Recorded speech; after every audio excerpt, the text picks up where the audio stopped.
అబ్బా ఏమండి, కన్ను మూస్తే అదిరిపోద్దండి బాబు, అదిరిపోద్ది.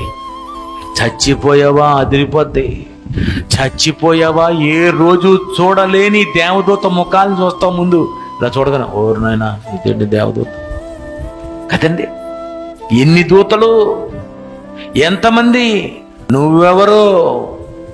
దేవునికి కుమారుడవు, దేవుని పని చేసిన దానవు, దేవుని పని చేసిన వాడవు, దేవుని గురించి చెప్పిన వాడవు, నీ డబ్బునిచ్చిన వాడవు, నీ ఇంటినిచ్చిన వాడవు, నీ కష్టాన్ని ఇచ్చినటువంటి వాడవు.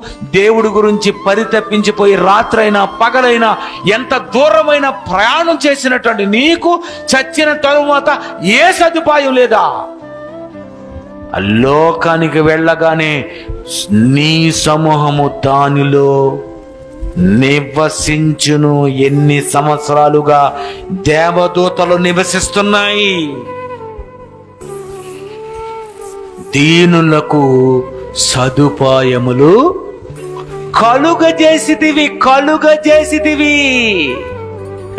దీనులకు ఆత్మవిషయమై ఆత్మలను రక్షించాలని సువార్త ప్రకటించేటటువంటి ప్రతి ఒక్కరికి ఛాన్స్. అది సువార్త ప్రకటింపని ఎడలా నీకు సదుపాయాలు లేవు.